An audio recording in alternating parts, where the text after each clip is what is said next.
Programang ito ay rated SPG. Striktong patnubay at gabay ng magulang ang kailangan. Maaaring may masiselang tema, lengguwahe, karahasan, sexual, horror o droga na hindi angkop sa mga bata.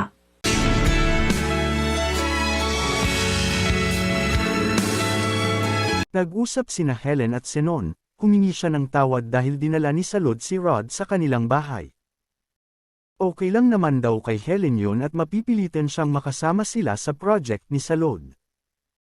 Di na daw makapaghintay si Helen at makapagsimula na siya sa kanyang trabaho bilang engineer. Sabi pa ni Helen ay dapat pasaheran daw siya ni Zenon ng malaki. Tumawa naman si Zenon at sinabi di na daw kailangan at sumagot si Helen ay kailangan daw ay pagtrabahuan niya ito. Pinuntahan ni Ryan si Rod sa kanila at sinabi na handa na daw siya maningil ng utang na loob. Naikwento ni Ryan ang detalye sa kanyang pagkakautang sa dati niyang amo sa pagtutulak ng droga.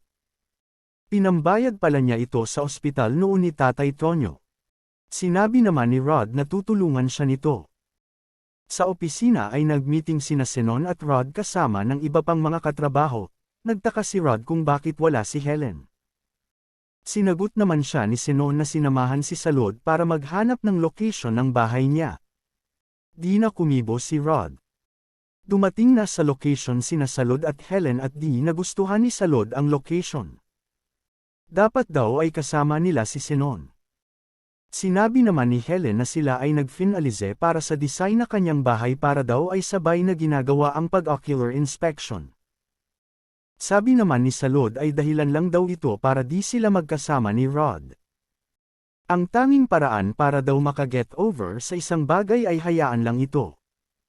Sana daw ay di kainin ni Helen ang kanyang mga sinasabi. Nagkita naman sa isang restaurant sina Salud at Rod at nag-usap sila tungkol sa trabaho.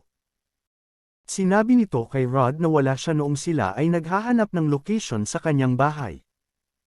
Itigil na lang daw ni Rod ang kanyang trabaho kung di daw niya ito magampanan. Sabi naman ni Rod ay gusto lang niya maging mahusay na architect. Sumagot naman si Salud na di siya uuwi ng Pilipinas para maging architect lang, successful na siya sa Amerika pero umuwi pa din dito sa Pinas.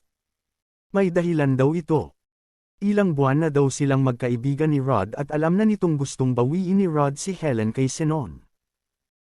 Si Zenon ang maswerte dahil asawa niya si Helen, not the other way around. Alam daw nilang pareho kung ano ang tunay na ugali ni Zenon, sabi pa ni Rod. Sabi naman ni Salud ay mas mabuti kung makita daw yun ni Helen. Nag-meeting na sina Helen, Zenon at Rod pati mga kasamahan nito sa project ni Salud. Tumawag si Salud at sinabi na meron siyang meeting at gusto nito na si Zenon ang mag-representa. Tumanggi nung una si Zenon dahil nasa kalagitnaan sila ng isang meeting. Kalaunay pumayag din ito. Pinatawag si Rod ni Zenon para isama sa kanilang meeting.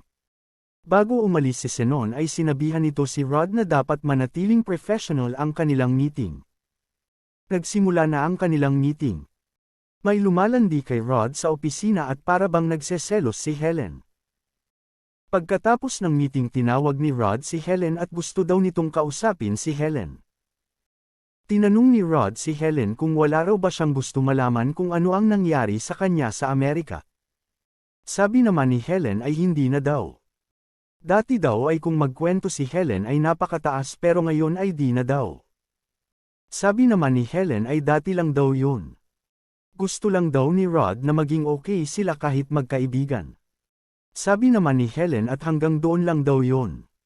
Bumalik na sila sa kanilang trabaho. Sila na lang dalawa ni Rod ang naiwan. Habang sila ay busy napansin ni Helen na may dumi sa mukha ni Rod at naalala nito nung nasa high school pa lang sila, napangiti si Helen at nakita ito ni Rod. Sabi ni Rod ay may naalala daw ba siya, sabi naman ni Helen ay magtrabaho daw sila, pero humilit pa si Rod na yun daw ang nasa isip ni Helen. Pinatawag ni Helen ang isa sa kanyang trabaho at para bang di mapakali.